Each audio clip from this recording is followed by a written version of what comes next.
শুভেচ্ছা, আমন্ত্রণ দেশ জনপদ লাইভে। সঙ্গে আছি অরিন ইশরাত। বৈশাখের খরতাপে পুড়ছে দেশ, তাপমাত্রা ওঠানামা করছে ৩৮ থেকে ৪২ ডিগ্রির মধ্যে। আজকের আবহাওয়া পরিস্থিতি জানাতে এই মুহূর্তে রাজধানীর আগারগাঁওয়ের আবহাওয়া ভবন থেকে যুক্ত হচ্ছেন সহকর্মী মাজহারুল ইসলাম। মাজহার, আজকে কোন কোন জেলায় ঝড়ের পূর্বাভাস দিয়েছে আবহাওয়া অধিদপ্তর? সবশেষ কি খবর আছে আপনার কাছে জানাবেন। অরিন, আপনাকে ধন্যবাদ। আপনি যেমনটা বলছিলেন যে আবহাওয়ার অফিস, সকালে আমরা আবহাওয়া অফিসে গিয়েছিলাম। আবহাওয়া অফিসে আজকের যে বিবৃতি সেটা হচ্ছে বৃষ্টির কোনো সম্ভাবনা নেই, অর্থাৎ গত কয়েকদিনে যে তীব্র তাপপ্রবাহ হয়ে যাচ্ছে সেটা চলমান থাকবে। রাজশাহী এবং খুলনা বিভাগকে তারা আবহাওয়া অফিস যে বার্তা দিয়েছে সেটা হচ্ছে যে অতি তীব্র তাপমাত্রা সেদিকে চলমান থাকবে। আজকে ঢাকার যে পরিস্থিতি সেটি বলেছেন গত কয়েকদিনে যে পরিমাণ ঢাকায় তীব্র তাপপ্রবাহ ছিল সেই তুলনায় আজকে কিছুটা কমেছে। তারা ঝড় এবং শুধুমাত্র সিলেট বিভাগে কিছুটা নিয়মিতভাবে প্রতিদিন কিছুভাবে ঝড় এবং বৃষ্টি হচ্ছে, এছাড়া বাকি বিভাগগুলোতে কিন্তু ঝড় বা বৃষ্টির কোনো পূর্বাভাস তারা দেননি। আপনি জানেন যে এই তীব্র আবহাওয়া সবচেয়ে বেশি বিপাকে পড়েছেন খেটে খাওয়া মানুষ, এবং এই প্রতিদিনের তীব্র তাপমাত্রা কিন্তু বেড়েই চলছে। আপনি জানেন যে এপ্রিল বাংলাদেশের সবচেয়ে উষ্ণতম মাস হওয়ার কারণে কিন্তু স্বভাবতই এই মাসে বেশি তাপমাত্রা প্রভাবিত। তবে জলবায়ু পরিবর্তনের কারণে বাংলাদেশে গত কয়েক বছরে কিন্তু এপ্রিল মাসে যে পরিমাণ তাপমাত্রা বাড়ছে সেটি কিন্তু সাধারণ মানুষকে বিপাকে ফেলছে। সবচেয়ে বেশি বিপাকে পড়েছেন যারা খেটে খাওয়া মানুষ। আমরা যদি একটু যারা এই জীবিকার তাগিদে যারা বাইরে বের হয়েছেন তাদের সাথে যদি কথা বলি, চাচা আজকে গরম কেমন দেখছেন? অতিরিক্ত গরম বাবা, ঠিক আছে না, এক টিপ মারলে আর এক টিপ মারতে পারি না, গরমে কাবু হয়ে যেতেছে, খুবই গরম, মানে অস্থির অবস্থা। কি আপনার হচ্ছে শরবত কেমন বিক্রি হচ্ছে? ভালো চলছে, একদম ভালো চলছে। হ্যাঁ, ব্যবসা ভালো হচ্ছে। ভালো। গরম পানি কি নিরাপদ? হ্যাঁ, পানি ফিল্টার পানি বোতল।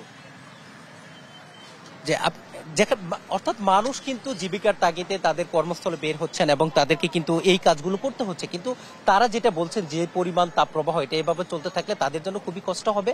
অর্থাৎ আপনি জানেন যে ঢাকায় গত কয়েক বছর ধরে যে পরিমাণ তাপমাত্রা বেড়ে চলছে এতে কিন্তু সাধারণ মানুষ ভোগান্তিতে পড়ছে।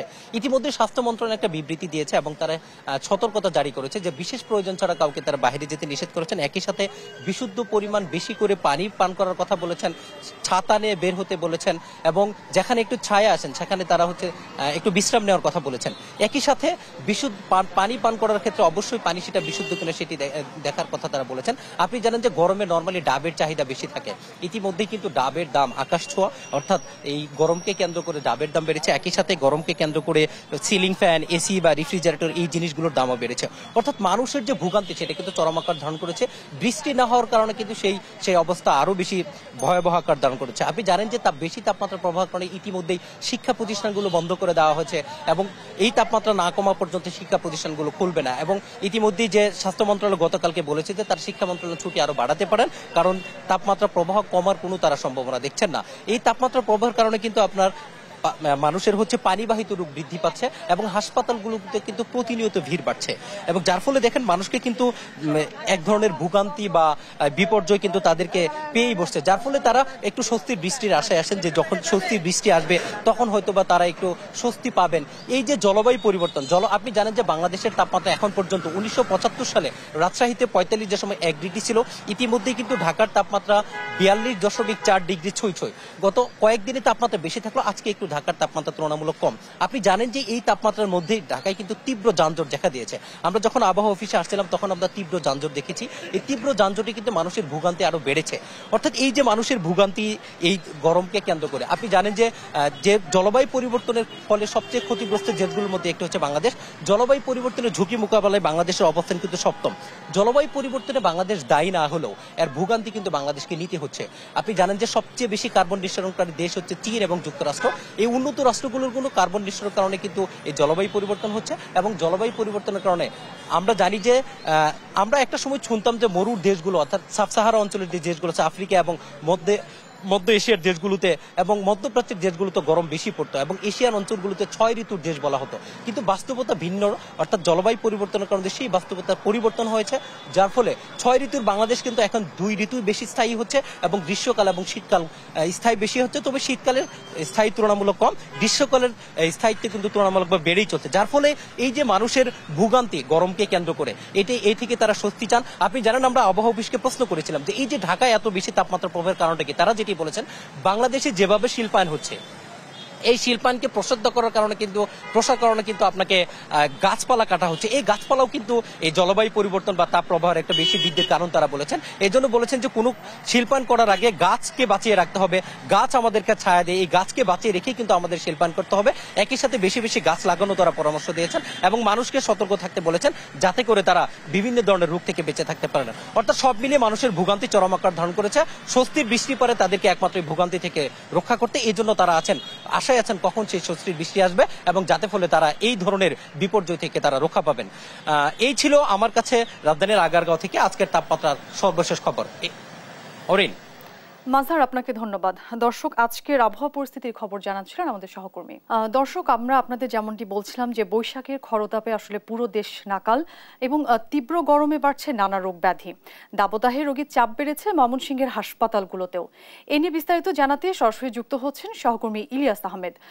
ইলিয়াস, ময়মনসিংহের হাসপাতালগুলোর সবশেষ পরিস্থিতি কেমন দেখছেন, জানাবেন।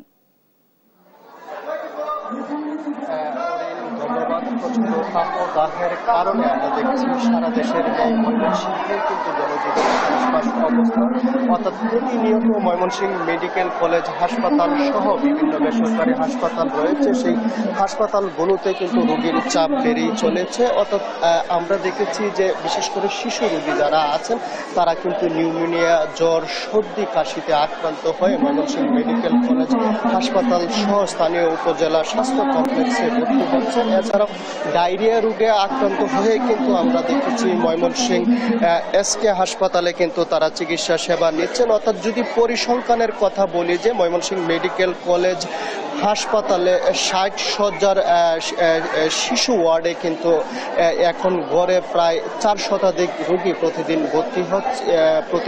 ভর্তি থাকছেন এবং এছাড়াও প্রতিদিন ভর্তি হচ্ছেন 100 থেকে 150 জনের মতো রোগী ভর্তি হচ্ছেন। এছাড়াও সূর্যকান্ত অর্থাৎ এসকে হাসপাতালে ডায়রিয়া আক্রান্ত হয়ে 30 থেকে 40 জনের মধ্যে রোগী কিন্তু ভর্তি হচ্ছেন এবং যারা ভর্তি হচ্ছেন তাদের সঙ্গে আমরা কথা বলেছিলাম এবং তাদের স্বজনদের সঙ্গে কিন্তু কথা বলেছিলাম। তারা বলছেন যে প্রচণ্ড দাবদাহের কারণে তাদের কিন্তু হঠাৎ করে তারা অসুস্থ হয়ে পড়ছেন এবং তারা প্রাথমিকভাবে স্যালাইন সেবন করার পাশাপাশি তাদের অসুস্থতা না সারায় তারা কিন্তু ময়মনসিংহ মেডিকেল কলেজ হাসপাতাল সহ বিভিন্ন যে স্বাস্থ্য কমপ্লেক্স রয়েছে সেই স্বাস্থ্য কমপ্লেক্সগুলোতে তারা চিকিৎসা সেবা নিচ্ছেন এবং এই বিষয়টি নিয়ে আমরা সংশ্লিষ্ট চিকিৎসকদের সঙ্গে কথা বলেছিলাম।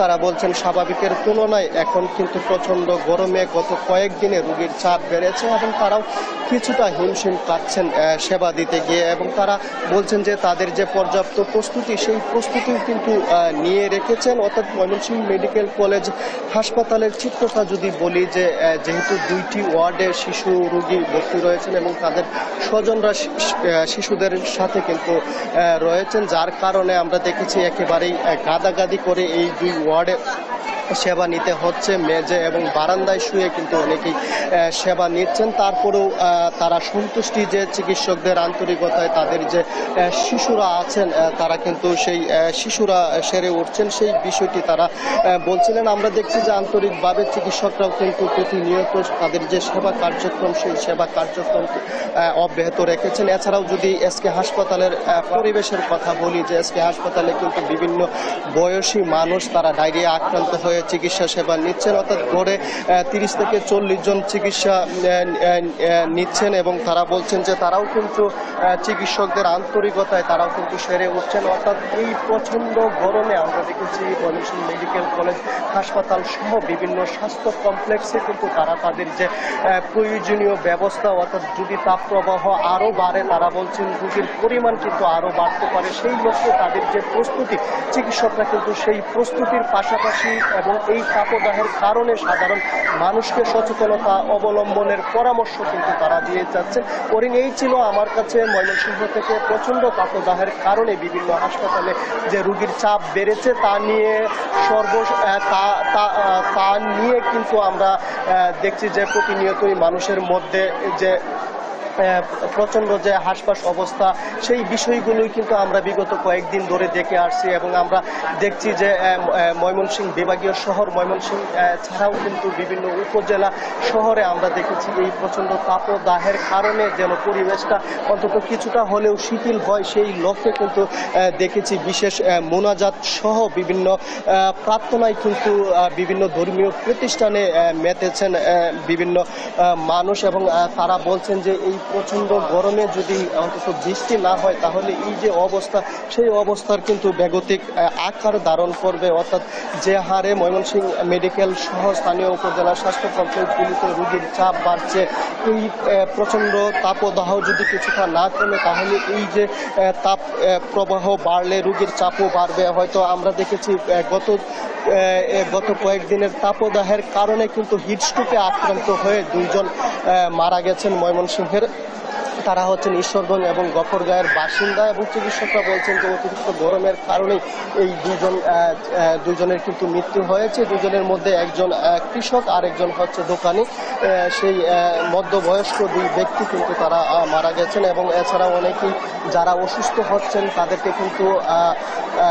তাদেরকে কিন্তু বিভিন্ন পরামর্শের পাশাপাশি তরল জাতীয় খাবার খাওয়ানোর কিন্তু নির্দেশনা দেওয়া হচ্ছে। অর্থাৎ বিশেষ করে বলা যায় যে এই প্রচণ্ড দাবদাহের কারণে নিম্ন আয়ের মানুষ যারা রয়েছেন তারাই অনেকটা বিপাকের মধ্যে আছেন।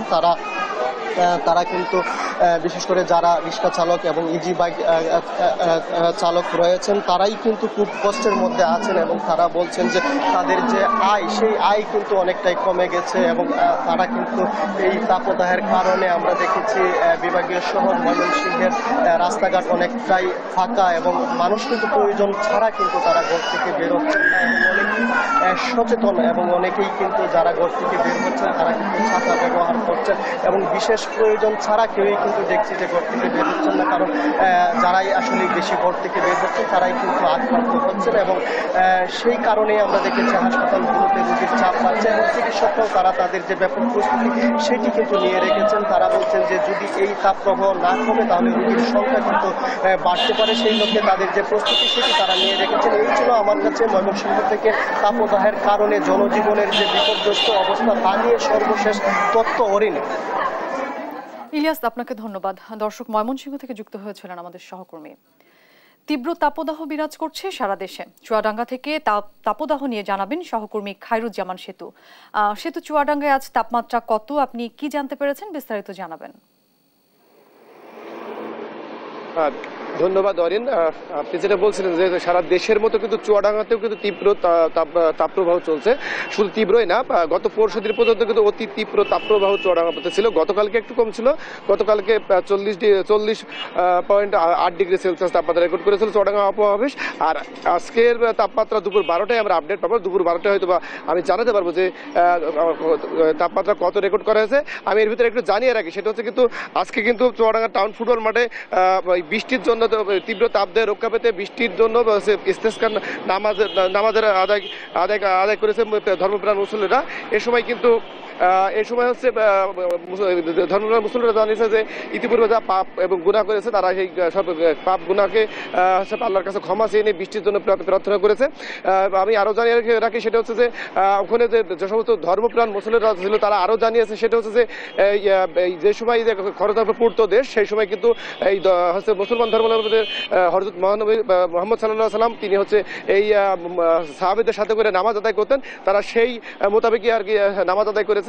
আমি যদি আরেকটু জানিয়ে রাখি, সেটা হচ্ছে কিন্তু চুয়াডাঙ্গাতে কিন্তু ইতিমধ্যেই মানে কিছুক্ষণ আগে চুয়াডাঙ্গা ভলেন্টিয়ার্স বলে একটা স্বেচ্ছাসেবী সংগঠন আছে, তারা কিন্তু বিনামূল্যে শরবত স্যালাইন গুলিয়ে চুয়াডাঙ্গা শহীদ হাসান চত্বরে বিতরণ করছে সাধারণ পথচারীদের ভিতরে। আমি যদি খেটে খাওয়া মানুষের কথা বলতে চাই, যে খেটে খাওয়া নিম্ন আয়ের মানুষ তারা কিন্তু ব্যাপক দুর্বিষহ দিনমজুর করছে। আমার সাথে একজন আছে, একটা খেটে খাওয়া মানুষ দিনমজুরি। আচ্ছা, আপনি তো হচ্ছে বাদাম বিক্রি করেন, এই যে তীব্র তাপ, এই খরতাপে বাদাম বিক্রি করতে আপনার কি কি সমস্যা হচ্ছে? অনেক কষ্ট হচ্ছে ভাই, কেউ গরমে বাদাম খাইছে না, এই জন্য আমাদের ব্যবসাও কষ্ট হচ্ছে। তাহলে কি আপনাদের ব্যবসা ভালো না খারাপ? ব্যবসা অনেকই খারাপ। আচ্ছা, এই যে আপনি যেমনটি শুনছিলেন আর কি, যে যারা নিম্ন আয়ের মানুষ আছে তারা কিন্তু ব্যাপক দুর্বিষহ জীবনযাপন করছে, কারণ তারা খুব সকালে আসছে আর কি, সে মোটামুটি 10টা-11টার ভিতরে কিন্তু রোদ বের হয়ে যাচ্ছে। এটা কিন্তু টানা থাকছে 3টা থেকে 4টা পর্যন্ত, বলা যেতে পারে 10টা 11টা থেকে 3টা 4টা পর্যন্ত কিন্তু এই তাপ দেওয়ার কিন্তু ঊর্ধ্বমুখী থাকছে আর কি। এই সময়টাতে কিন্তু যারা খেটে খাওয়া দিন মজুর আছে তারা কিন্তু কোনোভাবেই কোনো প্রকার কাজকর্ম করতে পারছে না। তারা একটু কাজকর্ম করে জিরিয়ে নেওয়ার জন্য ছায়াশীতল পরিবেশে দাঁড়িয়ে বিশ্রাম নিচ্ছে। আমি যদি আরও জানি আর কি, সেটা হচ্ছে যে যারা মানে সাধারণ মানুষ আছে তাদের খুব প্রয়োজন ছাড়া কিন্তু বাড়ির বাইরে বের হচ্ছে না, আর যারা বের হচ্ছে তারা কিন্তু মোটামুটি 10টা থেকে 11টার ভিতরেই কিন্তু চলে যাচ্ছে। আমি জানি এটা আজকের তাপমাত্রা কিন্তু একটু কমার সম্ভাবনা আছে। চুয়াডাঙ্গা আবহাওয়া অফিস আমাকে এমনটাই আভাস দিয়েছে, তবে আগামীকাল থেকে কিন্তু আবারও তাপমাত্রা ঊর্ধ্বমুখী থাকবে এবং এটা মোটামুটি 3-4 দিন একদম টানা ঊর্ধ্বমুখী থাকবে। তাছাড়া মানে 3-4 দিনের ভিতর কোনো বৃষ্টির পূর্বাভাস কিংবা তাপমাত্রা কমার কোনো সম্ভাবনা নাই বলে আমাকে চুয়াডাঙ্গা আবহাওয়া অফিস জানিয়েছে। এই ছিল চুয়াডাঙ্গা থেকে সর্বশেষ। সেতু, আপনাকে ধন্যবাদ। দর্শক, চুয়াডাঙ্গা থেকে যুক্ত হয়েছিলেন আমাদের সহকর্মী। বঙ্গবন্ধু এভিনিউয়ে সম্পাদক মণ্ডলীর সঙ্গে বৈঠক শেষে বক্তব্য রাখছেন আওয়ামী লীগ সাধারণ সম্পাদক ওবায়দুল কাদের। সরাসরি চলে যাচ্ছে সেখানে। এবং স্বাধীন সার্বভৌম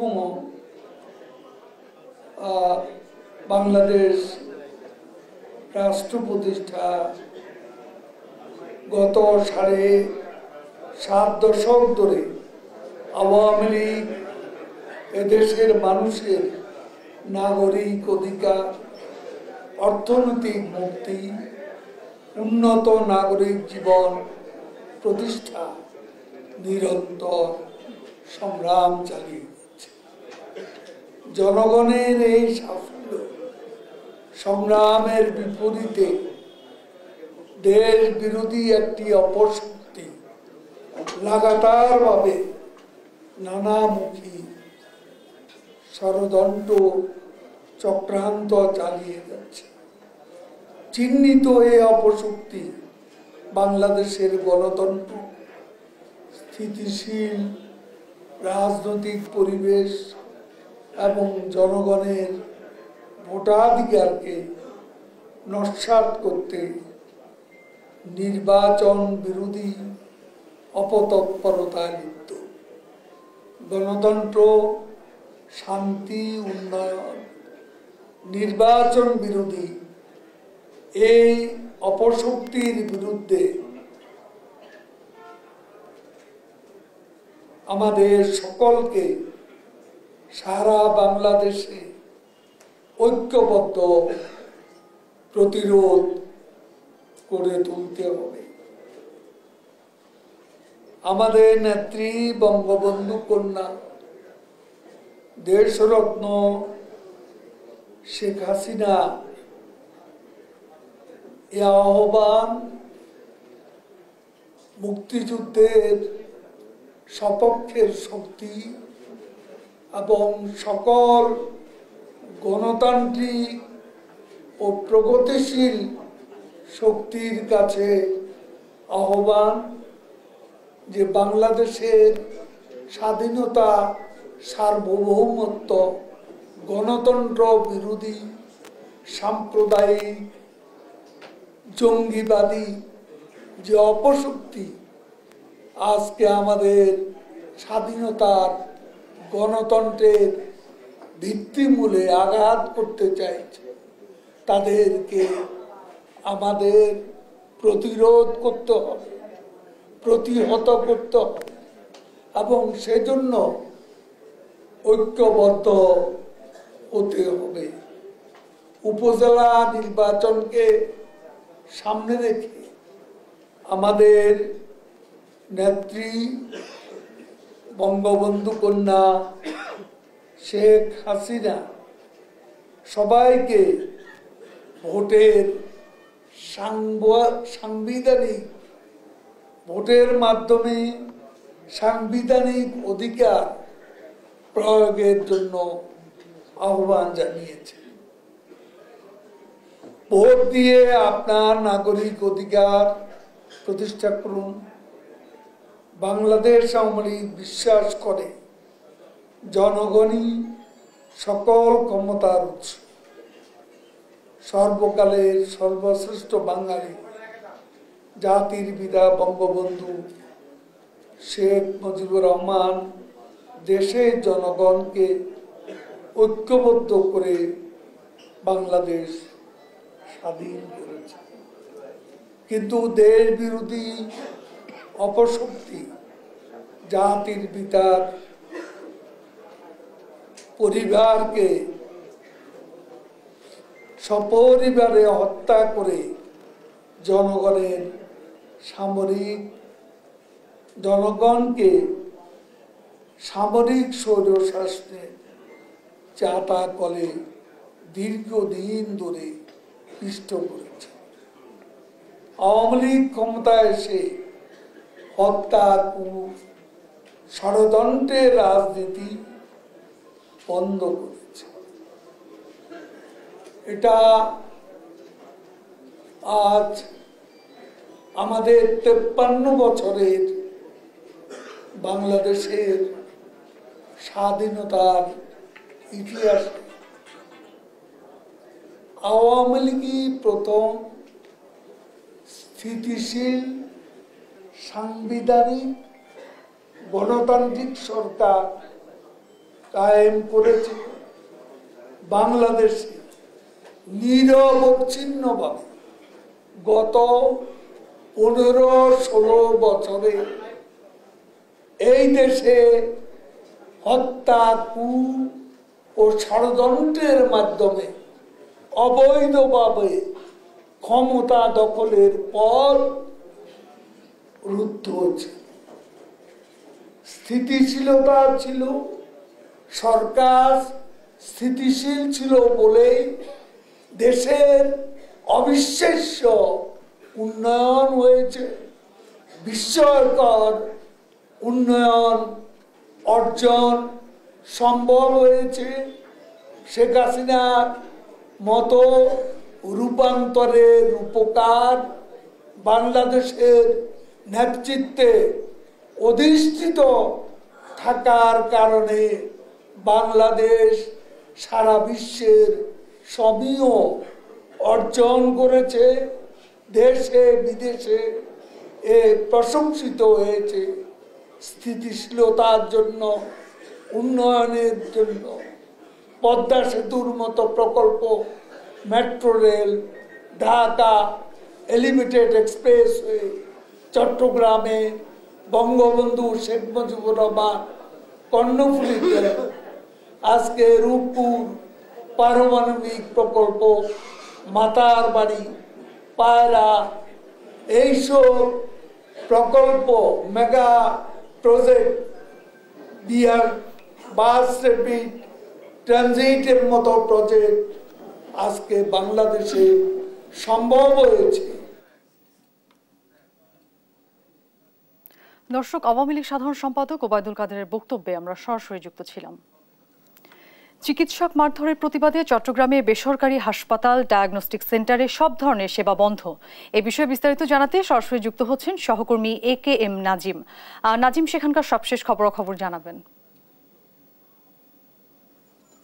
জি, আপনি যেমনটা বলছেন, আসলে চিকিৎসকের মারধরের ঘটনায় চিকিৎসকদের যে সংগঠন রয়েছে বিএমএ, সেই বিএমএর যে কর্মসূচি চলছে আজ সকাল 6টা থেকে আগামীকাল সকাল 6টা পর্যন্ত চট্টগ্রাম নগরীর যেসব বেসরকারি হাসপাতাল, ক্লিনিক, ডায়াগনস্টিক সেন্টার রয়েছে সেগুলোতে আসলে কোনো ধরনের চিকিৎসা সেবা দেওয়া হচ্ছে না। পাশাপাশি যারা বিভিন্ন দূর দূরান্ত থেকে আসছেন, বিভিন্ন রোগী এবং ডাক্তারদের সাথে তাদের আগে থেকে অ্যাপয়েন্টমেন্ট ছিল, সেগুলো ক্যান্সেল করা হয়েছে বা সেগুলো বন্ধ করে দেওয়া হয়েছে। এবং যারা বিভিন্ন পরীক্ষা নিরীক্ষা করানোর জন্য হাসপাতাল, ক্লিনিকগুলোতে ভিড় করছেন, তাদেরও কোনো ধরনের কার্যক্রমে সেবা দেওয়া হচ্ছে না। এতে করে আসলে চরম দুর্ভোগের মধ্যে পড়েছেন রোগীরা।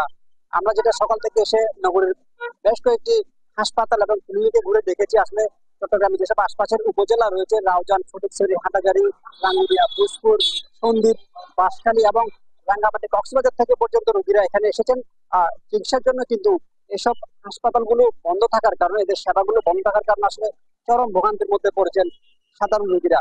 আমরা চিকিৎসকদের সংগঠন বিএমএর সাধারণ সম্পাদক ডক্টর ফয়সাল ইকবালের সাথে কথা বলেছি। তিনি আমাদেরকে বলেছেন যে তাদের যে দাবি, 2 ডাক্তারকে মেরে যে আহত করা হয়েছে, তাদের যদি কঠোর শাস্তি দেওয়া হয় বা শাস্তির ব্যবস্থা করা হয়, তাহলে এই যে তাদের যে এখন ধর্মঘট কর্মবিরতি চলছে সেটি তারা বিবেচনায় নেবেন। আসলে কি হয়, এখন পর্যন্ত আসলে বলা যায় চট্টগ্রামে এক ধরনের বিভীষিকাময় চলছে, কারণ সাধারণ রোগীরা দ্বারে দ্বারে ঘুরছেন, বিভিন্ন হাসপাতাল, ক্লিনিক এবং ডায়াগনস্টিক সেন্টারে দ্বারে দ্বারে ঘুরছেন, তারা কোন ধরনের চিকিৎসা সেবা পাচ্ছেন না এবং যারা দূর দূরান্ত থেকে যারা রোগীরা এসেছেন তারাও আসলে চরম ভোগান্তির মধ্যে পড়েছেন। কারণ হচ্ছে যে এই রোগীদের ভোগান্তির কারণে আসলে এক ধরনের চরম দুর্বিষহ সময় পার করছে এখানকার রোগীরা। চট্টগ্রামের চিকিৎসা সেবা বন্ধ নিয়ে এই ছিল আমার কাছে থাকা সর্বশেষ। নাজিম, আপনাকে ধন্যবাদ। দর্শক, চট্টগ্রাম থেকে যুক্ত হয়েছিলেন আমাদের সহকর্মী। উপজেলা পরিষদ নির্বাচনে প্রতীক বরাদ্দের বিষয়ে বিস্তারিত জানাতে জয়পুরহাট থেকে যুক্ত হচ্ছেন সহকর্মী রেজাউল করিম রেজা। রেজা, সবশেষ খবরাখবর আমাদেরকে জানাবেন। অরিন, আমি একটু জানিয়ে রাখি যে প্রথম ধাপের নির্বাচন 8 মে, এই 8 মে কিন্তু নির্বাচন উপলক্ষে, উপজেলা পরিষদ নির্বাচন উপলক্ষে আজকে কিন্তু জয়পুরহাটের 3টি উপজেলায় কালাইখাতা, লাক্কেলপুরে কিন্তু প্রতীক বরাদ্দ চলছে। এখানে আমি একটু দেখাতে চাই যে প্রতীক বরাদ্দ যে চলছে সেখানে কিন্তু মোটামুটি রিটার্নিং অফিসার যে ফজলুল করিম এবং জেলা নির্বাচন অফিসার তিনি কিন্তু যেটি জানিয়েছেন সেটা হচ্ছে নির্বাচন যে নীতি, মানে যে নির্বাচনী আচরণ বিধি এবং নিয়ম অনুযায়ী যে যা যা শর্ত, সেই শর্তগুলো নিয়ে কিন্তু আলোচনা করছেন। পাশাপাশি কোনো শর্ত ভঙ্গ করলে কিন্তু, নির্বাচনী আচরণবিধি ভঙ্গ করলে কিন্তু তারা কিন্তু যেটা নির্বাচনী আচরণবিধির যে আইনগত ব্যবস্থা আছে সেটা নিবে। এখানে একজন প্রার্থী, ভাইস চেয়ারম্যান প্রার্থী, আপনি খেতলাল উপজেলার, আপনি কেমন আশা করছেন নির্বাচন কেমন হবে, আপনি বিষয়টি একটু জানান। বিসমিল্লাহির রহমানির রহিম। আমি জয়পুরহাট খেতলাল উপজেলা মহিলা ভাইস চেয়ারম্যান প্রার্থী। রেজা, আপনাকে ধন্যবাদ। দর্শক, জয়পুরহাট থেকে যুক্ত হয়েছিলেন আমাদের সহকর্মী। এই ছিল এখনকার দেশ জনপদ লাইভ। পরের বুলেটিন দেখার আমন্ত্রণ রইল। ধন্যবাদ।